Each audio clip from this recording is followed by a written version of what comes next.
Hello students, welcome you all English Mantra online classes.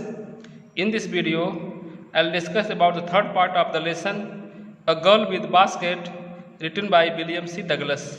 प्यारे बच्चों, online classes में आपका स्वागत है। इस वीडियो में हम लोग अपने lesson a girl with basket, एक टोकरी वाली लड़की जिसको विलियम सी डगलस ने लिखा है, का तीसरा भाग पढ़ेंगे। अभी तक हमने पढ़ा है कि William C Douglas was traveling from New Delhi to Ranikhet. He stopped at stations and talked to the people and was trying to know the feelings and opinion of the Indian people. बच्चों, William C Douglas नई दिल्ली से रानीखेत को जा रहे थे और वह स्टेशनों पर रुक जाते थे और लोगों से बात करते थे और उनकी भावनाओं को जानने की कोशिश करते थे। चलिए पढ़ते हैं और देखते हैं। चलिए बच्चों, इसको इंग्लिश एक्सप्लेनेशन के साथ पढ़ते हैं। कहा गया कि at one station my routine of talking to the people was interrupted. At one station means एक स्टेशन पर, रूटीन मीन्स डेली एक्टिविटी, दिनचर्या, सिलसिला, टॉकिंग मीन्स कम्युनिकेटिंग, बातचीत करने का, इंटरप्टेड मीन्स डिस्टर्ब्ड, बाधित हुआ।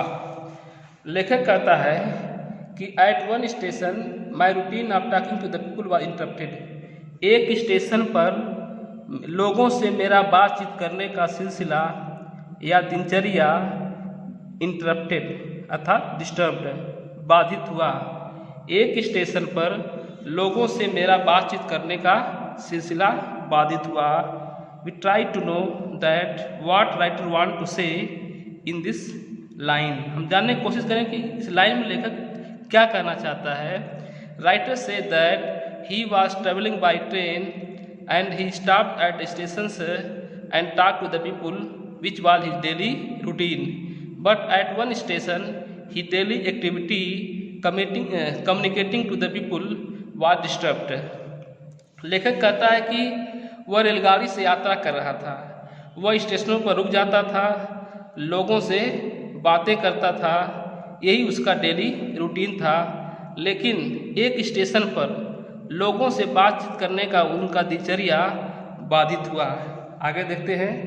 As soon as I alighted a group of young children gathered around me. कहता है एज सुन एज मीन्स होता है ज्यों ही, इसको हम रिप्लेस कर सकते हैं नो सूनर डिड मीन्स ज्यों ही, दोनों का अर्थ होता है ज्यों ही। अलाइटेड मीन्स गॉट डाउन, उतरा। अ group of young children means a group of small children, छोटे बच्चों का समूह। गैदर्ड मीन्स कलेक्टेड, इकट्ठा हो गया। सराउंडेड, अराउंड मी मीन्स मेरे चारों। कहते हैं कि जैसे ही, ऐसा मीन्स ज्यों ही मैं उतरा, छोटे बच्चों का एक समूह मेरे चारों ओर इकट्ठा हो गया अर्थात घेर लिया। लेखक कहता है इन अदर वर्ड्स, दूसरे शब्दों में लेखक कहता है कि no sooner did he get down from the train then he was surrounded by a group of small children. कहता है कि ज्यों ही वह रेलगाड़ी से उतरा, वह छोटे बच्चों के द्वारा घिर गया। अब इस लाइन में what were the children doing, बच्चे क्या कर रहे थे, कहना चाह रहा है।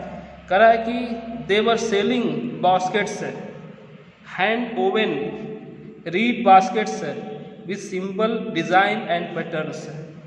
दे मीन्स वे, कौन वे, रिफ्यूजी चिल्ड्रेन। सेलिंग मीन्स पाँच का निवस टेंस है, बेच रहे थे। बास्केट्स टोकरियाँ, वे टोकरियाँ बेच रहे थे। टोकरियों के बारे में बताया है कि हैंड ओवन मीन्स हैंडमेड, हाथ की बनी हुई। Reed baskets with simple design and patterns, वे हाथ की बनी हुई टोकरियाँ थीं और नरगट की बनी हुई थीं, जो आकार और जो कि सामान्य आकार में थीं, जो सामान्य रूप और आकार में थीं। लेखक क्या कहना चाह रहा है इन दिस लाइन।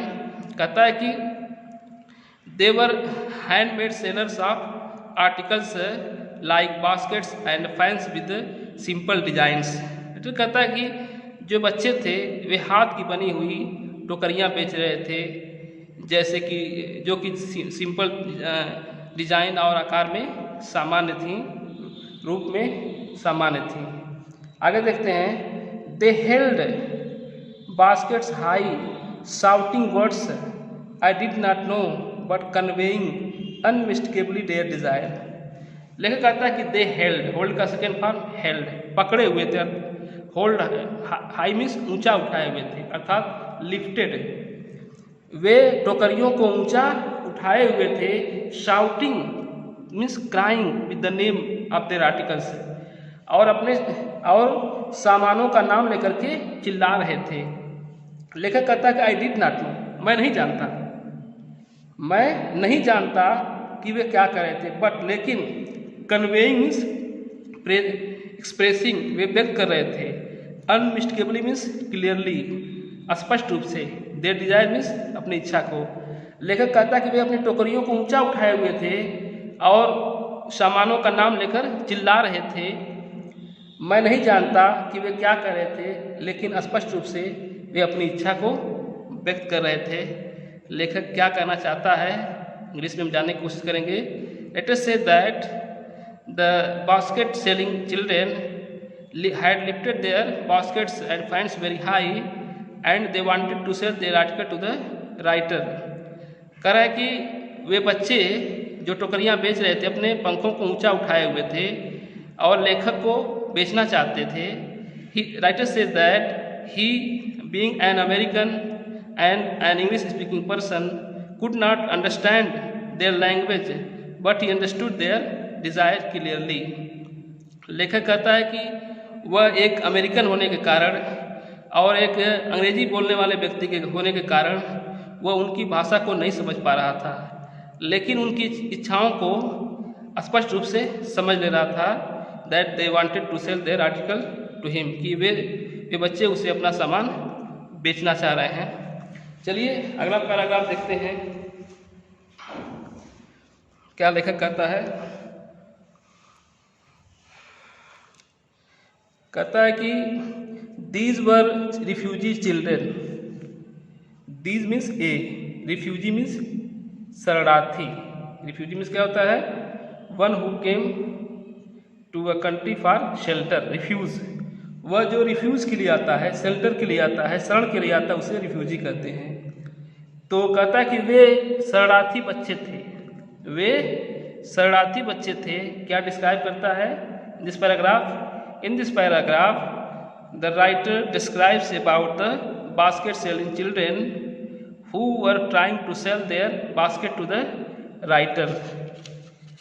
इस पैराग्राफ में लेखक कहता है कि उन बच्चों के बारे में वर्णन करता है जो टोकरियाँ बेच रहे थे, और कहता है कि they were sons and daughters of the people who came to India for shelter or refuge। वे कौन से बच्चे थे? वे उन शरणार्थियों के पुत्र और पुत्री थे जो भारत में शरण के लिए आए थे। वे उन लोगों के पुत्र और पुत्री थे जो भारत में शरण के लिए आए हुए थे। आगे देखते हैं। When partition between India and Pakistan was decreed, hundreds of thousands of people pulled up their roots and changed their residences। कहता है कि when मीन्स जब, पार्टीशन मीन्स डिवीजन, बंटवारा, between India and Pakistan means Bharat और पाकिस्तान के बीच, decreed means ordered officially, announced officially, यानी घोषित किया गया, आदेशित हुआ। कहते हैं कि जब भारत और पाकिस्तान के बीच बंटवारा घोषित किया गया तो क्या हुआ? Hundreds of thousands of people, सैकड़ों हजार लोग, क्या कहा गया है? सैकड़ों हजार लोग pulled up their roots, pulled up their roots means left their old houses, left their parental houses। वे अपने पुराने घरों को अर्थात पैतृक घरों को छोड़ दिए। and changed, और बदल दिए their residences, their houses, अपने निवास स्थान को बदल दिए। कहा गया कि जब भारत और पाकिस्तान के बीच बंटवारा घोषित किया गया तो सैकड़ों हजार लोग अपने पुराने घरों को छोड़ दिए और अपने निवास स्थान को बदल दिए। क्या इस लाइनों में क्या कहता है हम जानने की कोशिश करेंगे। लेखक कहता है कि when division between India and Pakistan was officially announced, many people left their parental houses and came to India to settle down.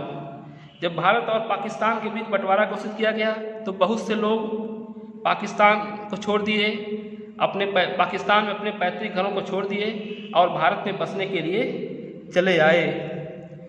9 million people left Pakistan and came to India driven by the fear of religious fanaticism। कहा गया कि 9 million people, million 1 million equal to 10 lakh, 1 मिलियन बराबर होता है 10 लाख। तो 9 million means 90 lakh लोग, left means छोड़ दिए। किसको छोड़ दिए? पाकिस्तान को। एंड केम टू इंडिया, और भारत आए। Driven by fear of religious fanaticism, धर्मांधता के भय के कारण, धार्मिक पागलपन के कारण। क्या लेखक कहता है कि 90 लाख लोग पाकिस्तान को छोड़ दिए और धर्मांधता के भय के कारण भारत आए। तो लेखक इन लाइनों में क्या कहता है? कहता है कि the people who came to India or who left Pakistan were in large number. They were 90 lakhs who came due to religious madness। कहता है कि जो लोग भारत आए या जो पाकिस्तान को छोड़े वे बड़ी संख्या में लोग थे। वे उनकी संख्या कितनी थी? 90 लाख थी और वे धर्मांधता के कारण आए हुए थे। फिर कहता है कि they were poor to start with मतलब विद बिगनिंग, वे शुरू से ही गरीब थे, वे आरंभ से ही गरीब थे। दे वर पुअर, और वे और भी गरीब हो गए। एज जब दे बिगेन, वे शुरू किए। Their long trek means their long journey. लेखक कहता है कि वे आरंभ से ही गरीब थे और जब अपनी लॉन्ग ट्रैक को शुरू किए, लंबी यात्रा को शुरू किए तो और भी गरीब हो गए। फार मीन्स क्योंकि, ऑल दे कुड कैरी, क्योंकि जो कुछ भी वे ले जा सके थे। All they could carry means जो कुछ भी वे ले जा सके थे। वाज, वह था, क्या था? अ बिट ऑफ फूड, थोड़ा भोजन। अ फ्यू बिलोंगिंग्स, और कुछ सामान था। लेखक कहता है क्योंकि वे अपने साथ जो कुछ ले जा सके थे वह था थोड़ा भोजन और सामान। बच्चों, इन लाइनों में हम समझने की कोशिश करेंगे कि क्या लेखक कहना चाहता है। इंग्लिश में राइटर कहता है कि they belong to very poor family. कौन? रिफ्यूजी के बारे में कहता है कि they belong to very poor family, उनका संबंध बहुत गरीब परिवार से था। And their conditions became more miserable when they started their long journey to India, और उनकी दशा और भी दयनीय हो गई जब वे भारत को अपनी लंबी यात्रा को शुरू किए। Because they could carry only some food materials and some other things.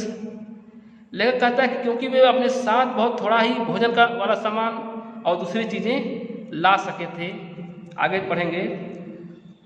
कहता है कि soon they were out of food, soon they were out of food, शीघ्र ही उनका भोजन समाप्त हो गया। क्या हो गया? Soon they were out of food means soon there food finished, शीघ्र ही उनका भोजन समाप्त हो गया। कहता है कि few days after they had started, a few days after they had started they began to fall by the wayside from the weakness of hunger and they died where they fell। few days after, यात्रा के शुरू करने के थोड़े ही दिन बाद, यात्रा के शुरू करने के थोड़ी ही देर बाद they began to fall, वे गिरने लगे, पास्ट में टेंस है। by the wayside, सड़कों के किनारे या सड़कों पर। कहा गया है कि वे सड़कों पर के किनारे गिरने लगे। किससे?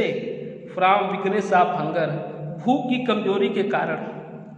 यात्रा के शुरू करने के थोड़े ही दिन बाद वे भूख की कमजोरी के कारण सड़कों पर गिरने लगे। And died where they fell, और जहाँ कहीं वे गिरते थे वहीं पर मर जाते थे। बच्चों बहुत ही दयनीय दशा थी उनकी, बड़ी अच्छे से वर्णन किया है राइटर ने। लेखक क्या करना चाहता है जानने की कोशिश करेंगे। In this way writer say that the people became victim of starvation after they had started their long journey. They become so weak and that they could not move any longer and died on the way where they fell। कहता लेखक इस प्रकार वे अपनी लंबी यात्रा शुरू करने के बाद भूखमरी का शिकार हो गए और वे इतने कमज़ोर हो गए थे कि वे और नहीं चल सकते थे, और जहाँ कहीं वे गिरते थे वहीं पर मर जाते थे। तो बच्चों इस प्रकार से ये paragraph you must explain with reference और context in English. Thank you very much.